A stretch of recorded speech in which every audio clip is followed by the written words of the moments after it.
Yang jelas tentu sukses itu bagi orang Sunda sangat penting. Jadi mungkin siapa yang menang Jawa Barat boleh jadi menang di pusat gitu. Kalau dari kacamata saya, kalau Priangan ini apakah Ganjar Pranowo itu alternatif? Bagi saya bukan alternatif. Ganjar Pranowo itu solusi. Kalau misalnya tadi ya bicara bahasa Haji Demi ya, kalau Pak Ganjar menarik Ridwan Kamil, bagi warga Tasik diuntungkan. Pak Uwi bisa jadi berdua. Demokrasi itu harus berkualitas. Dari waktu ke waktu, dari pemilu ke pemilu. Inilah warisan demokrasi yang perlu kita perjuangkan sejak reformasi sampai hari ini.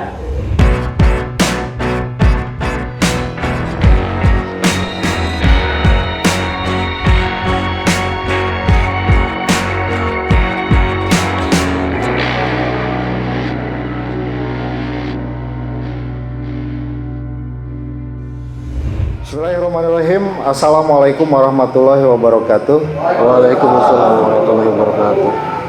Apa kabar semuanya? Alhamdulillah baik.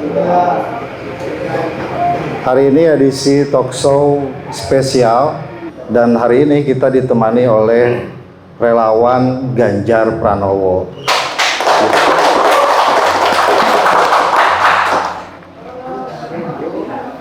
Baik, sebelum kita mulai pembahasan mengenai tema masyarakat Priangan dalam pusaran suksesi kepemimpinan nasional. Apakah Ganjar Pranowo ini adalah pilihan alternatif, pilihan orang Priangan? Kita akan membahasnya bersama para narasumber. Sudah hadir di tengah kita Pak Haji Demi Hamzah, anggota DPRD Kabupaten Tasikmalaya, dan insya Allah mau nyalon di provinsi. Doanya aja dari semuanya, mudah-mudahan lungsur langsung. Lalu kita ditemani oleh Pak Dr. Erlan Suarlan. Beliau adalah akademisi, pemerhati politik, dosen di Universitas Galuh. Assalamualaikum Kang Erlan. Waalaikumsalam warahmatullahi wabarakatuh. Lalu di tengah kita ada Pak, panggilan akrabnya Pak Boim ya. Bung Boim. Bung Boim. Nanti nama lengkapnya ada di teks ya. Pak Ahmad Satari, kalau nggak salah. Haryadi. Saya suka lupa karena beliau sangat dikenal dengan sebutan Boim. Ketua DPD KNPI Kabupaten Tasikmalaya, tepuk tangan buat beliau. Ini adalah tema yang sangat menarik tentunya. Saya akan bertanya dulu ke Kang Erlan nih. Seberapa penting sih suksesi kepemimpinan bagi orang Priangan loh ya, bagi orang Priangan terkait dengan peningkatan kesejahteraan tentunya. Apakah Ganjar Pranowo merupakan salah satu alternatif atau bagaimana? Karena kita ada rekam jejak ya. Orang Priangan teh sok ngadukung lu eleh wae. Kemarin di Pilpres 2 periode berturut-turut, orang Priangan ini hampir 70% lebih itu memilih pilihan yang kalah gitu. Gimana Pak Erlan? Nah, menarik sekaligus ini saya tiba-tiba dihubungi para senior saya, tiga Kang Dr. Uki, tadi Kang Yayat, Kang Muhajir juga. Temanya tema mendadak dan menarik ya. Siapapun alternatifnya, yang paling saya garis bawahi adalah soal ini, masyarakat Priangan dalam pusaran suksesi. Ya, ini kenapa cuma Priangan gitu ya? Ini Priangan mana gitu? Priangan Barat, Priangan Timur, atau memang Jawa Barat atau Sunda secara keseluruhan gitu ya? Iya. Saya sebagai orang Sunda termasuk juga mungkin paling tidak berikhtiar mencari itu sebetulnya. Kalau soal suksesi bagi orang Sunda sangat penting saya kira. Dan mohon maaf, saya termasuk yang berpendapat sebagai orang Sunda bahwa orang Sunda hari ini sebetulnya belum punya bapak tuh, ya. Ketika banyak ada gerakan-gerakan misalnya gerbis, gerakan pilih gerakan pilih orang Sunda kan begitu ya. Nah soal alternatif siapapun nggak masalah kalau buat saya. Mau Pak Ganjar, mau Pak yang lain-lain nggak ada masalah. Tentu sangat potensial kan Jawa Barat ini dari sisi jumlah penduduk, dan boleh jadi ini menjadi suatu ladang lahan yang memang diperebutkan oleh siapapun calonnya. Kalau tadi Kang Muhajir, ini orang Sunda kayaknya ada mitos dalam tanda petik sok ngadukung nu eleh wae gitu ya. Ya bagi saya kalau dikatakan secara filosofis hari ini orang Sunda itu belum punya bapak dan sedang mencari bapak gitu ya. Ada sebagian yang mengharapkan ibu ini mau bagian orang Sunda dan sebagainya. Tetapi wacana itu sebetulnya bukan feodalisme gitu ya, bukan feodalisme ataupun bukan apa namanya Politik identitas. bukan politik identitas gitu. Ya mungkin tahu lah kalau oke lah saya dianggap sebagai penganut Wangsit Siliwangi misalnya gitu ya. Meskipun itu debatable lah, ada yang percaya, ada yang itu dan sebagainya. Yang jelas tentu sukses itu bagi orang Sunda sangat penting gitu ya, sangat penting. Dan menjadi salah satu lahan dari sisi jumlah tentu menjadi lahan yang diperebutkan oleh siapapun gitu. Bahkan posisinya kan sebagai katakanlah sebagai penyangga daerah ibu kota tentu sangat seksi. Mungkin siapa yang menang Jawa Barat boleh jadi menang di pusat gitu. Kira-kira seperti itu Kang ya sementara ya. Oke, sekarang tuh kalau lihat survei ya itu mengerucut ke 3 nama. Itu Pak Ganjar Pranowo, Pak Prabowo, lantas Pak Anies Baswedan. Sebuah survei yang terakhir per bulan Februari khusus untuk wilayah Priangan Timur, Garut, Tasik ya. Itu Pak Prabowo dan Pak Anies Baswedan yang lebih diterima dengan elektabilitas yang sangat tinggi sekali. Sementara Pak Ganjar masih di bawah. Kira-kira gimana peluang memenangkan Pak Ganjar taruhlah di Priangan sekarang? Iya, kalau saya melihat mungkin di sebagian ini Jawa Barat ini dalam tanda kutip hari ini ya bukan termasuk sebagai bagian dari lumbungnya Pak Ganjar gitu ya. Gitu. Betul, saya melihat misalnya survei dari Litbang Kompas macam-macam lah. Kan popularitas Pak Ganjar itu lebih tinggi tuh ketika dipasangkan dengan siapa, dengan Pak Prabowo, dengan beberapa persentasenya selalu lebih tinggi gitu, selalu lebih tinggi. Tapi kan itu survei juga terbatas, artinya mungkin ketika ada periodisasinya maka itu bisa digeneralisasi pada periode itu. Ini dinamika politik itu akan sangat berubah ya dari day to day, menit ke menit dan sebagainya gitu. Ini perjalanan ke 2004 masih cukup panjang, yang bisa terjadi keajaiban-keajaiban itu bisa banyak terjadi. Gitu. Apalagi Pak. Yang jelas tiga ini memang potensial. Gitu. Belum ada statement resmi kan? Ya. Saya mencalonkan sampai sekarang belum. Ini pendukungnya udah banyak. Belum resmi menyatakan saya nyapres. Ini di Tasik pendukungnya udah banyak. Tepuk tangan untuk relawan Ganjar. Ini luar biasa sekali. Tapi Kang Erlan, yang pengen saya butuh kejelasan mungkin atau teori lah ya, gitu. Itu soal bagaimana peluang Ganjar untuk memenangkan dalam suksesi kepemimpinan nasional di Priangan ini berdasarkan perilaku pemilih di 2 periode ke belakang. Gimana? Ya, tentu yang utama tergantung bagaimana bekerjanya mesin-mesin politik para pendukung Pak Ganjar itu, gitu ya. Soal popularitas, soal elektabilitas itu kan masing-masing calon bisa fluktuatif, bisa dikemas, bisa didesain, gitu ya, dengan memanfaatkan potensi-potensi itu. Dan perilaku pemilih juga tidak bisa dijaji dalam salah satu periode, mungkin dia bisa berubah pikirannya dari waktu ke waktu tadi, gitu ya, dari waktu ke tadi. Artinya potensinya bagi siapapun ada. Tergantung bagi seberapa efektif bekerjanya mesin politik dari para pendukung ya, termasuk secara khusus Pak Ganjar misalnya gitu. Siapapun calonnya. Ya semua punya potensi gitu ya. Semua bisa meraih simpati ya, kemudian menaikkan popularitas dan pada akhirnya elektabilitas dan seterusnya gitu. Jadi masih sangat mungkin Ganjar Pranowo ini sosok yang sangat terbuka, masih terbuka lebar untuk diterima oleh masyarakat Priangan. Iya, saya kira begitu. Oke. Siapapun ya. Tepuk tangan buat Kang Erlan. Baik, saya pengen bertanya ke Kang Haryadi dulu nih. Gimana masyarakat muda, millennials ya, yang hari ini hampir 60%, 55% lah pemilih dominan dengan sosok capres yang ada sekarang? Gimana? Assalamualaikum warahmatullahi wabarakatuh. Adapun generasi muda itu tentu memiliki karakteristik yang tidak homogen ya, heterogen. Pengaruh media sosial juga sangat berdampak dalam kehidupan generasi muda. Ditambah juga saya melihat kegelisahan generasi muda menyikapi kereta perubahan zaman yang begitu serba cepat. Nah, sehingga dalam rangka ini ya, suksesi kepemimpinan nasional itu diharapkan menjadi solusi.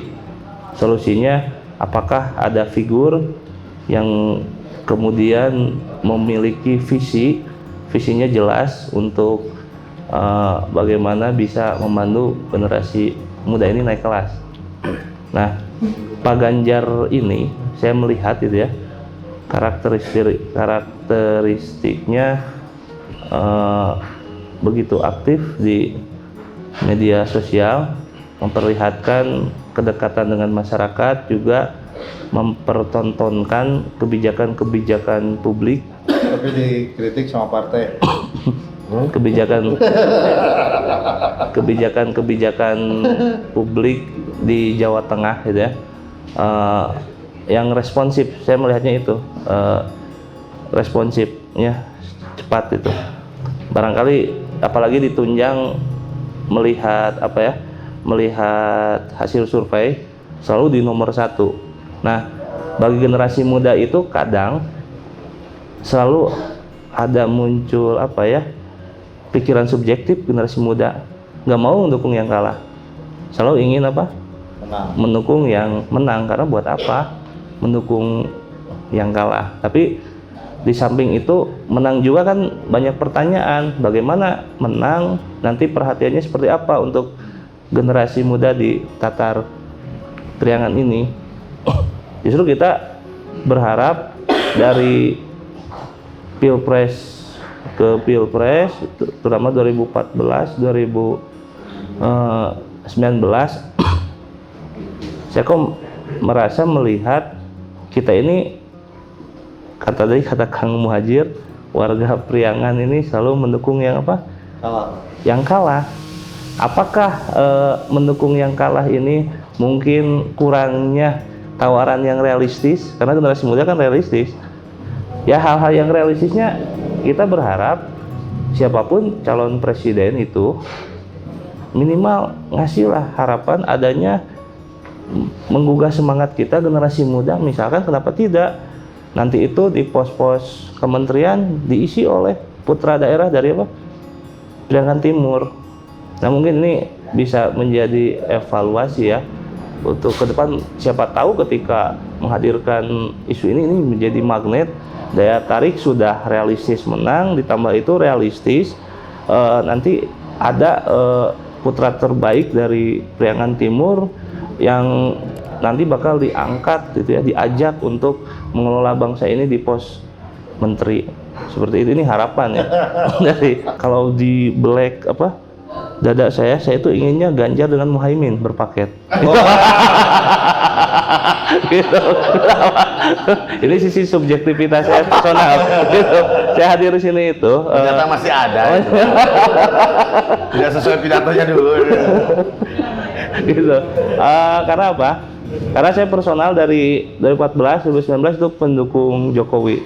Saya itu Kang Muhajir juga kenal ya, cebong banget. Kita sering berdiskusi dengan kelompok-kelompok pendukung Prabowo. Karena apa? Karena saya lahir dari dari tumbuh besar di lingkungan Cipasung, dan lingkungan Cipasung itu sangat melekat. Kita itu kalau boleh dibilang kandangnya reformasi gitu.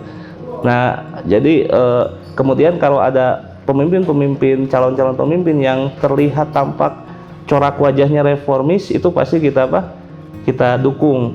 Memang dalam objektivitas saya selaku dari lingkungan Cibung, saya melihat Ganjar Pranowo dan Muhaimin itu memang corak reformisnya luar biasa. Gitu. Tapi apapun yang terjadi, samping itu saya juga pengurus sebuah parpol. Parpol tentu kalau misalnya DPP parpol sudah ke A, saya juga bakal samina. Wah, Tona, ini hanya kesempatan ini saya gunakan sebagai ruang untuk apa ya? Untuk menyampaikan ide dan gagasan. Mudah-mudahan viral ya. Oke, terima kasih Kang Haryadi menyampaikan sisi subjektif, intinya beliau dukung Ganjar. Tepuk tangan buat Kang Haryadi. Baik, saya ke Kang Demin.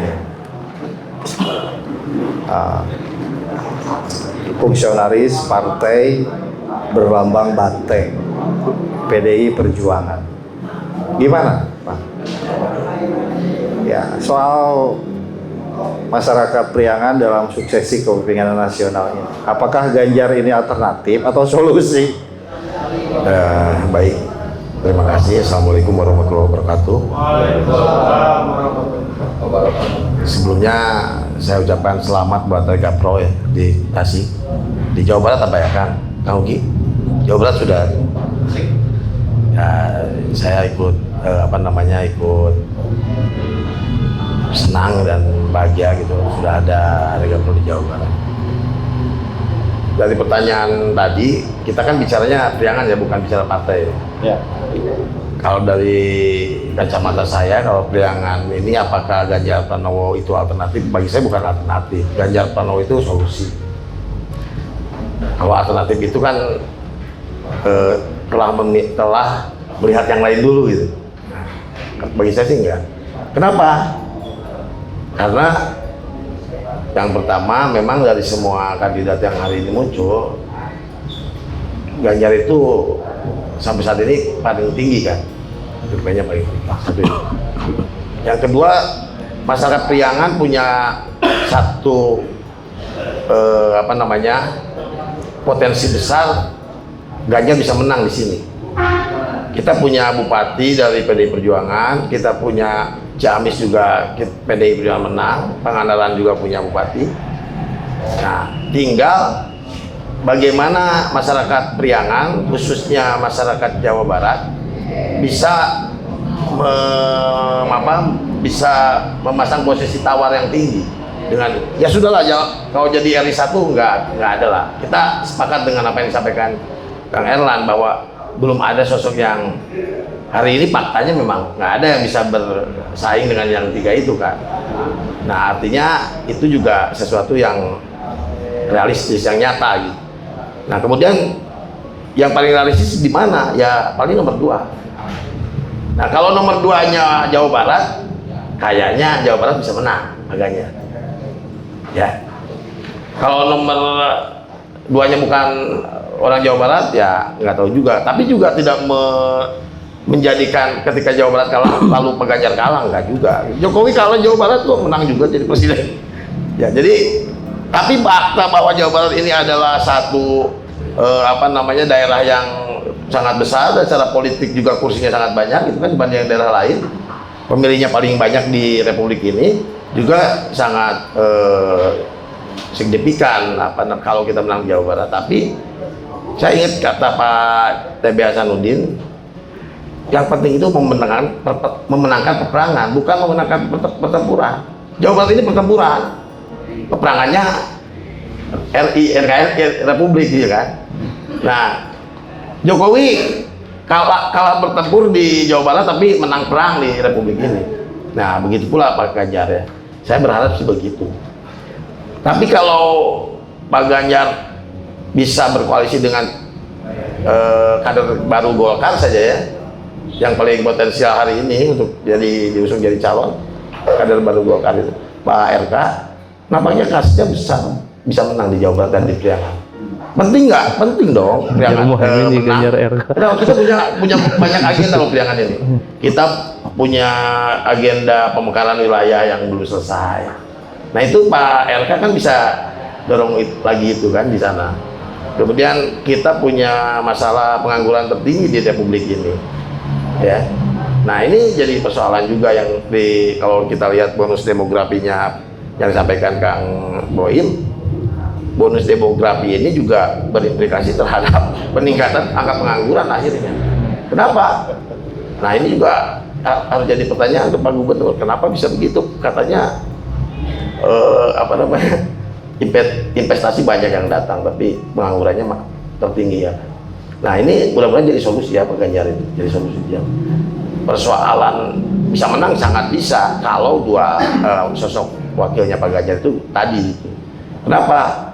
Mungkin mesin partai bisa bekerja dengan maksimal, ya. Dan kekalahan Pak Jokowi kemarin mungkin akan jadi pelajaran bagi kita mesin-mesin partai untuk tidak mengulangi kekalahan tersebut ke depan. Oke, terima kasih Pak Haji Demi. Tepuk tangan buat Pak Haji Demi. Kita di tengah-tengah relawan Ganjar Pranowo, kelompok masyarakat yang secara sukarela ikut untuk menyukseskan Ganjar, meskipun Pak Ganjarnya belum tentu nyapres nih. Saya pengen dengar opini dari teman-teman, kenapa orang Priangan mesti dukung Ganjar, punya narasi politik apa? Kita pengen dengarkan. Kang siapa namanya? Dengan Iwan. Oke, silakan. Saya mau dengar opini menanggapi tiga pembicara kita hari ini. Saya dari Jakarta. Hari ini kita lihat terakhir survei di Bank Kompas ya, bahwasannya Pak Ganjar Pranowo itu kan selalu leading, selalu di atas, kecuali mungkin di Jawa Barat. Nah hari ini kita ingin memberikan sebuah sebut saja perlawanan begitu, bahwasannya di Jawa Barat juga kita akan membuat Pak Ganjar Pranowo lebih kenal, disukai, dan akhirnya bisa memenangkan setidaknya survei dulu. Nah itu yang pertama. Yang kedua, saya ingin bertanya boleh mungkin ke narasumber Boleh. terutama ke Pak Haji Demi. Beliau kan di PDIP secara artinya. Saya ingin bertanya bahwasanya kenapa hari ini PDIP belum memberikan sesuatu untuk kadernya yang saya kira hari ini terbaik untuk dicalonkan dari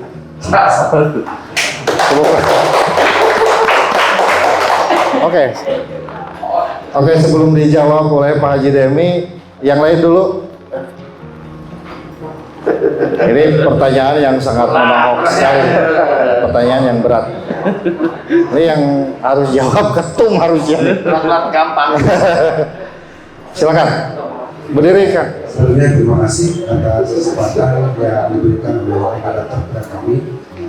Kalau saya sih sebetulnya melihat si Ganjar Pranowo itu melihat bahwa dia itu orangnya memang super, dalam artian karakteristik dia itu lebih mengutamakan kepada rakyat. Jadi intinya bahwa saya kenapa memilih Ganjar Pranowo karena memang melihat dari sisi karakter yang mungkin karena saya juga seorang relawan katakanlah yang bekerja di isu sosial. Nah kenapa enggak, karena memang untuk setidaknya kalau Ganjar Pranowo itu menjadi capres, kebijakan di atas yang akan turun ke bawah, termasuk kota kabupaten. Dan saat ini memang kami butuh dalam artian suatu regulasi, suatu payung hukum keberpihakan terhadap isu-isu sosial, termasuk saya di isu sosial kesehatan, termasuk saya sebetulnya di relawan program penanggulangan yang memang saat ini memang komunitas-komunitas yang ada terkait dengan isu HIV masih belum terbuka. Nah barangkali melihat dari karakter Ganjar Pranowo itu yang mudah-mudahan ini terjadi suatu bisa memberikan satu perubahan terutama di kota Tasikmalaya itu sendiri, dan mudah-mudahan itu di nasional. Itu saja sih Pak, karena memang saya belum tidak ada persiapan. Terima kasih. Oke, terima kasih Kang Wawan. Baik, tadi ada pertanyaan dari Pak Haji Demi. Buat saya. Buat Pak Haji Demi ya, dari teman siapa namanya? Kang Iwan ini nanya sangat nolak sekali Pak. Kenapa PDI tidak segera mendeklarasikan Pak Ganjar sebagai capres? Ini perspektif orang kabupaten tentunya Mak. Oke, terima kasih Kang Iwan. Memang pertanyaannya ini mahnyos banget ya. Yang pertama, Pak Ganjar itu adalah kader asli PDI Perjuangan dan kader terbaik juga. Banyak kader terbaik yang lain. Nah, tapi yang muncul Pak Ganjar hari ini paling surveinya paling tinggi. PDI Perjuangan dalam kongres kemarin sudah menyepakati dan memutuskan untuk urusan Pilpres itu kewenangan ada di ketum, Ibu Ketum. Dan mutlak Ibu Ketum, bukan Ibu Ketum yang minta, tapi mandat dari seluruh peserta kongres. Jadi itu prerogatifnya beliau, ya. Kapan ya terserah beliau. Tapi kita sudah punya pengalaman dan masyarakat juga sudah tahu bahwa Ibu Megawati Soekarno Putri itu pernah melakukan hal yang sama, memilih presiden dan memenangkan Pilpres. Dan bukan memilih orang-orang dekatnya, tapi justru Pak Jokowi, kader terbaiknya juga.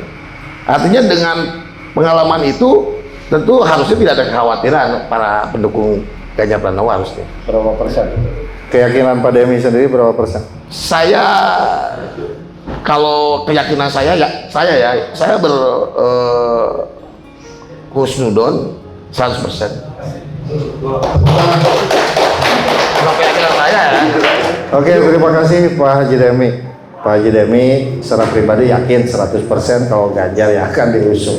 Tepuk tangan buat Pak Haji Demi. Baik, saya balik ke Kang Erlang. Sebenarnya narasi politik seperti apa sih yang dibutuhkan oleh masyarakat Priangan itu? Apakah harus agama gitu? Atau isu-isu tadi, teman-teman ada yang isu sosial, ada isu ekonomi, atau itu, atau itu baiknya memang isu agama di sini. Kalau saya lihat sehari ini Jokowi ya, oh luar biasa sekali. Itu ya, ada agenda pembangunan Jabar Selatan yang mungkin Pak Demi bertanggung jawab untuk menggantikannya. Ini siapa nih penggantinya yang bisa meneruskan agenda itu? Pembangunan jalan tol, program-program nasional, kan itu banyak sekali. Nah, apakah hal-hal yang sifatnya rasional, realistis terkait dengan adu gagasan, adu program itu relevan dengan cara berpikir atau perilaku politik orang Priangan atau enggak? Iya, nah tentu kalau bicara itu saya berharap ke depan 2024 Februari atau lebih tepatnya ya, mari kita sama-sama niatkan besok-besok nggak usah ada lagi cebong versus kampret tuh ya. Jadi kita benar-benar merayakan demokrasi dengan sukacita gitu. Maka saya berharap juga sebetulnya kalau bicara sukses itu jangan bicara nama dulu deh. Saya berharap partai-partai itu menentukan kriteria pemimpinnya ya. Partai A nih, saya butuh presiden RI, kriterianya seperti ini. Semua partai sampaikan dulu kriteria, baru nanti kriteria itu nyambung ke sosok yang mana gitu ya. Lalu perlu dilihat juga narasinya ya, yang perlu dilihat itu gagasannya. Gagasan untuk NKRI apa sih gitu ya. Nah, supaya apa? Karena kalau dilihat dari berbagai event dari tingkat daerah dan sebagainya, supaya tidak terjadi salah satu kasus seperti selama ini terjadi kawin paksa ya. Baik dalam tanda petik tingkat daerah, itu karena proses perkenalan antar calon itu sangat dekat ya, sangat mepet. Maka tentukan dulu kriterianya seperti apa sebagai solusi untuk NKRI dan sebagainya gitu. Saya kira dengan orang siapapun itu, ini yang harus kita akui bahwa saat ini budaya politik kita itu belum established gitu ya, belum established. Bahkan ada yang mengatakan bahwa praktik demokratisasi di kita itu ini disematkan pada budaya yang tidak kompatibel dengan di kita. Ya kalau soal itu saya kira tidak tersekat dengan salah satu etnis saja hal-hal yang rasional dan sebagainya. Nah sementara itu, Kang. Oke. Ya. Oke, terima kasih Kang Erlan. Kasih kesempatan lagi ke Kang Haryadi. Anak muda nih, Gen Z, 55% lah sekarang milih. Kira-kira milih malnya. Eta hiji. Keduana, lebih cenderung kemana sih pilihannya tuh? Generasi muda itu jangan salah kan, mereka itu silent majority ya, diam seperti yang apatis, tapi sebenarnya memperhatikan mayoritas, tidak jarang bersuara politik. Mereka lebih suka mengekspresikan hobi, Umuran pandemi lah ya, suka teriak-teriak politik. mengekspresikan minat, passion. Kalau perbandingannya ini hanya capres ya, belum dengan pasangannya. Dari 3 capres ini saya melihat generasi milenial kecenderungannya ke Ganjar dan ke Pak Anies. Saya melihat ke arah mereka. Nggak tahu siapa gelombang besarnya itu di antara dua ini ke siapa. Saya nggak tahu, ini hanya bicara intuisi, tapi itu juga nanti berpengaruh juga kalau misalnya wakilnya. Nah, ini menarik juga bahwa seorang calon presiden jangan salah memilih wakil presiden, karena ini bukan pemilihan presiden tapi pemilihan presiden dan wakil presiden. Tapi nggak harus juga kan sesuai keinginan yang tadi subjektif. Benar nggak? Itu enak yang di Jawa Barat. Nah, kalau misalnya tadi ya bicara bahasa Haji Demi ya, kalau Pak Ganjar menarik Ridwan Kamil, bagi warga Tasik diuntungkan. Pak U bisa jadi berdua. Atau bisa menarik Pak U juga. Gitu aja, lebih itu aja. Oke, tepuk tangan buat Pak Demi, Pak Erlan, dan ini. Saya pengen yang lebih serius lagi di antara teman-teman nih. Siapa? Yang belakang tuh, Kang. Kenapa kalian pada relawan ya, sukarela bikin perhimpunan untuk memenangkan Ganjar? Itu pertanyaan saya. Assalamualaikum warahmatullahi wabarakatuh. Waalaikumsalam. Nama saya Andi, saya dari Ciberem. Sebagai 2 periode saya mendukung Pak Jokowi. Saya bertemu tiap malam, tiap hari di medsos. Tapi ya mungkin yang dinikmati nanti, yang menikmati hasil Jokowi mungkin Pak Dedi gitu. Mungkin tujuh apalah, nggak tahu aja. Nah, dari pertarungan itu mengerucutkan ke Pak Ganjar. Kenapa? Karena yang saya lawan selama 5 tahun, 10 tahun yang lalu, mereka itu kali ini mereka membuli Pak Ganjar. Jadi sebagai orang yang syukur nikmat dengan adanya Pak Jokowi, saya nggak mau orang-orang yang anti Jokowi mengalamatkannya ke Pak Ganjar pastinya. Saya nggak lihat yang anti Jokowi mengalamatkan ke capres survei yang ada seperti Pak Anies dan Pak Prabowo. Maka menurut saya orang-orang yang selama ini merasa dibully di medsos, tadi bilang kecebong-cebong itu, menurut saya suara batinnya pasti ke Pak Ganjar, karena mereka itu akan terus terang tidak henti-hentinya, bahkan dari sebelum Pak Ganjar diramaikan hari ini sebagai Rega Pro, Rega Pro nggak ada Google. Jangan-jangan ini di Tasik yang pertama kali Rega Pro, Pak. Jadi menurut saya Pak Ganjar ini semakin lama semakin dibully, maka orang-orang yang suka Jokowi pasti akan pilih Ganjar Pranowo. Oke, mungkin satu lagi dari relawan, mangga. Assalamualaikum. Namanya siapa? Nama saya Hera. Saya dari Rega Pro Tasikmalaya yang mewakili perempuan dan anak. Saya rasa Ganjar Pranowo ini bukan sebagai alternatif, tetapi sebagai solusi seperti yang tadi Pak Haji ceritakannya. Dan menyimak berita-berita yang sekarang sedang terjadi bahwa banyak diri apa yang anak-anak itu bermasalah lah ya. Jadi saya melihat Pak Ganjar Pranowo di Jawa Tengah itu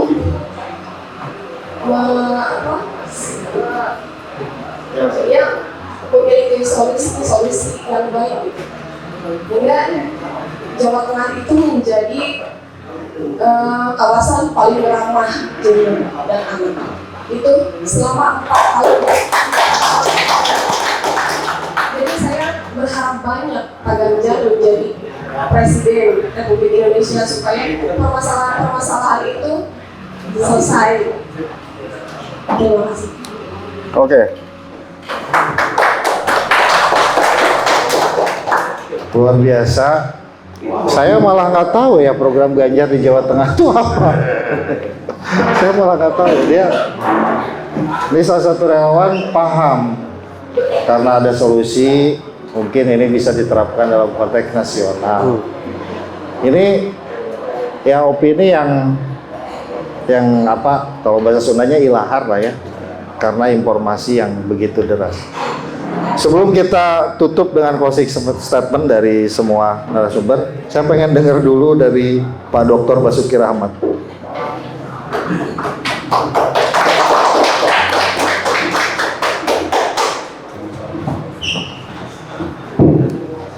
Baik, terima kasih. Assalamualaikum warahmatullahi wabarakatuh. Ya, yang pertama tentu saya sangat mengapresiasi apa yang dibicarakan atau yang menjadi topik pembicaraan hari ini. Bagi saya, yang terpenting adalah bagaimana kita terbiasa dengan wacana. Jadi kita berwacana soal pemilihan presiden. Saya kira itu menjadi bagian dari demokrasi, bagian dari pendidikan politik, bagian juga dari pendewasaan berpolitik. Karena kekhawatiran tadi adanya konflik yang sangat berlarut-larut yang disampaikan, yang pilpresnya selesai tapi konfliknya sampai hari ini, itu kan menjadi warisan yang kurang bagus gitu. Nah, sehingga dengan diskusi hari ini tentu saja ini akan kemudian ditangkap sebagai sebuah wacana yang dibangun paling tidak oleh teman-teman dari Rekapro dan direspon oleh tadi para pembicara sebagai sesuatu hal yang positif. Dan tentu saya punya harapan sebagai bagian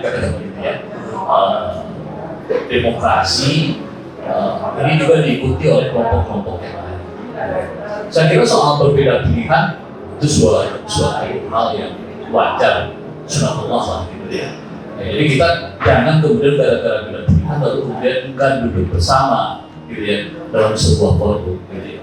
Nah, sehingga dengan demikian kami juga sangat berharap ada wacana lain yang dibuka tentang hal ini. Jadi kalau tadi katakanlah berdasarkan survei Priangan Timur itu seolah-olah distigma sebagai basis pemilih salah satu capres, ternyata ketika kita buka ternyata enggak, kan gitu ya. Nah, saya kira wacana itu yang penting sehingga nanti anak-anak milenial, pemuda punya pilihan berdasarkan pilihan yang nasional. Kemudian juga umpang antik terhadap suatu capres, paling tidak dia punya perbandingan, gitu. Sehingga insya Allah dengan demikian maka kualitas demokrasi kita akan lebih baik di masa yang akan datang. Karena saya kira sudah lebih dari 20 tahun kita menjalani reformasi dan salah satu isu yang kita kesulitan di dalam reformasi itu demokrasi. Dan demokrasi itu harus berkualitas dari waktu ke waktu, dari pemilu ke pemilu. Nah, maka ini adalah titik kulminasi dari perjalanan demokrasi yang selama ini kita jalani. Dan kita akan mewariskan sebuah legacy, gitu ya, kepada generasi milenial, generasi masa depan. Inilah warisan demokrasi yang perlu kita perjuangkan sejak reformasi sampai hari ini. Itu yang saya komitmen yang paling penting yang saya apresiasi dari forum seperti ini. Terima kasih. Oke, terima kasih. Tepuk tangan buat para narasumber kita. Suksesi kepemimpinan nasional adalah satu hal yang sangat penting yang setiap orang di Indonesia ini harus memiliki trace terhadap itu, karena akan menentukan nasib bangsa kita ke depan. Siapa yang harus kita pilih? Tentu setiap orang memiliki cara pandang yang berbeda, dan perbedaan itu adalah sunatullah yang tidak bisa kita ganggu-gugat. Kita tidak mau bisa menyamakan satu cara pandang kita dan memaksakan cara pandang kita, apalagi membunuh cara pandang yang berbeda, karena pada hakikatnya itu adalah melawan kehendak Tuhan. Di antara kita semua ada sekelompok anak muda hari ini yang sedang berkumpul dan mereka menyuarakan tentang masa depan bangsa kita. Mereka memilih Ganjar Pranowo sebagai solusi yang dibutuhkan oleh bangsa di masa depan. Ini adalah gagasan mereka yang patut kita apresiasi. Kita akan ketemu lagi dalam perspektif episode berikutnya. Bila taufiq wal hidayah. Wassalamualaikum warahmatullahi wabarakatuh. Waalaikumsalam warahmatullahi wabarakatuh. Merdeka! Merdeka.